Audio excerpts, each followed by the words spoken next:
The cart is a true story from about 1964. We were living on the Tarkington place near the old Sugarloaf schoolhouse. It was summer vacation and the Ratliff kids had been bored with nothing to do. Bored, that is, until today. Like the Wright brothers, Orville and Wilbur, we were about to begin our maiden voyage in our own experimental craft. Luckily, ours was not a flying machine, but would be an earthbound vehicle if things went as planned. Our vehicle was known simply as the cart. We had already spent several days designing the cart, and we were ready for our test ride. The cart was a simple, if not very safe project. It consisted of 4 solid iron, horse-drawn cultivator wheels, about a 12-foot section of wooden tongue from a horse-drawn cultivator, a metal seat from an old tractor for the navigator, that would be me, to sit on, plus some 1x6 boards for passenger seats, my brothers and sister, and 2 pieces of rope for steering, hopefully. Now all the planning and construction was over and we wheeled it out onto the Miller Jumbo Road. The Miller Jumbo Road was a blacktop, which would be good for a solid though painful landing if one fell off the cart. And the blacktop road also had very little traffic. We headed north to the launching side of the maiden voyage, which was a little over a quarter of a mile.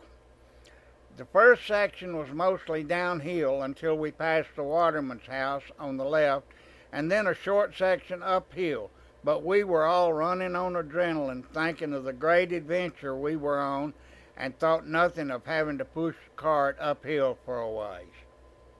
At the launch site, which was about 50 yards past the intersection of 2 dirt roads, the road to the left, west, was where J.P. and Donna Meadows lived, and we had spent a lot of time with them and the Terry Don and Sue Paul family at that house. I believe that J.P. owned a beer joint around Antlers, but my memory is a little foggy on that.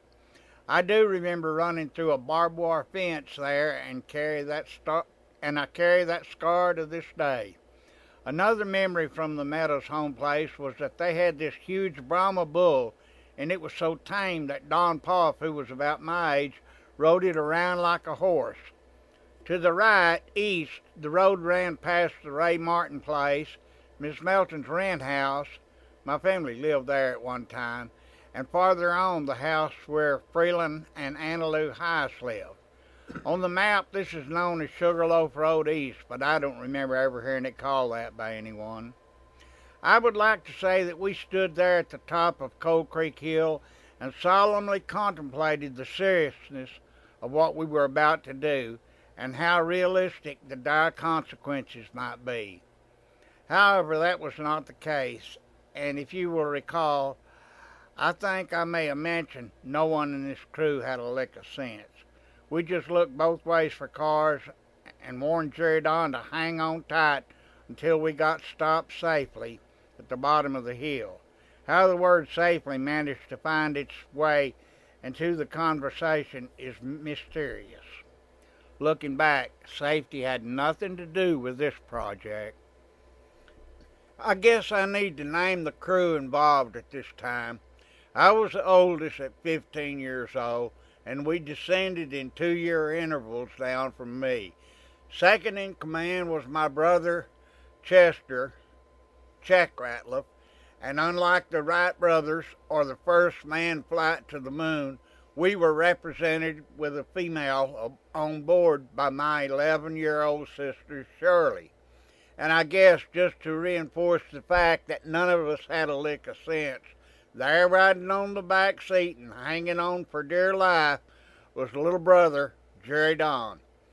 This first ride happened around 1963, which is about 50 years ago, and trust me, readers, all involved probably remember every single terrifying second of our descent down Cold Creek Hill there on the Miller Jumbo Road.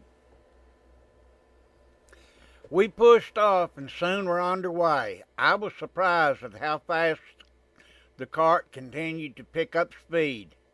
Then it got to going so fast the iron cultivator wheels started bouncing into the air an inch or two. This ride was quickly becoming dead serious, and I could see the concrete abutments at the end of the Cold Creek Bridge and visualize the disaster should the cart crash into one of them.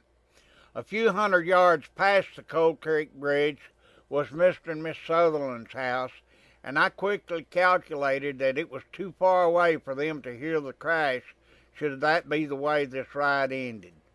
Finally, we reached the bottom of the hill, and the cart slowed down and coasted for a couple hundred feet. I remember that last 200 feet was a lot of fun. When we finally came to a stop, I seem to remember there was a few seconds we all just sat there in silence. No one cried or said a thing, and then we quickly broke into comments about how much fun it had been. Then we turned the cart around, tied tow ropes to it, and headed back up Cold Creek Hill, pulling the cart. When we got back to the top of the hill, I felt obligated to ask if anyone wanted to ride down again. Being the oldest, I did not want to show any fear, and to guarantee the younger ones had a face-saving way out, I said, "Of course, if we ride it down, we got to drag it back up this hill again."